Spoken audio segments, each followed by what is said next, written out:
Ako po si Karudong nagbibigay sa inyo ng trivia sa loob ng mga trending na balita. Andito tayo ngayon sa bukid at pansin nyo sa aking harapan, meron tayong hawak na isang baso. Ang laman ay walang iba kundi buko na may gatas. Yummy, di ba?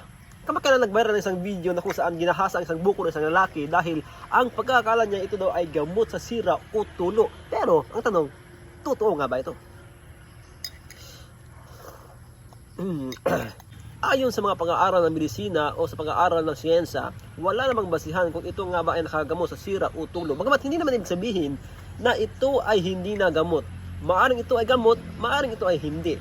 Kaya kapag gumaling ka, swerte mo.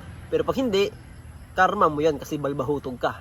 At alam nyo rin ba na ang buko ay espesyal sa mga nakakarami, lalong-lalo na sa mga kalalakihan dahil ito ay may taglay na tinatawag nating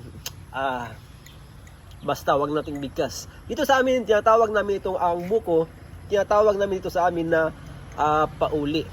Lalo na kapag ikaw ay may jowa, ikaw ay may asawa, no? Kapag alam mo na, nakarami kayo, so para madagdagan ulit, kailangan nyo ng buko kasi ito ay nagsisilbing pauli.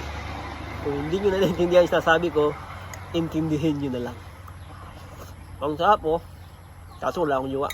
Samantala para maraming trivia, sunod ng mga tinding na balita, i-post, i-comment lamang, #Karudong. Ano na, tandaan, ligtas ang may alam. Ako pa sa Karudong at sa kayo, 24 oras.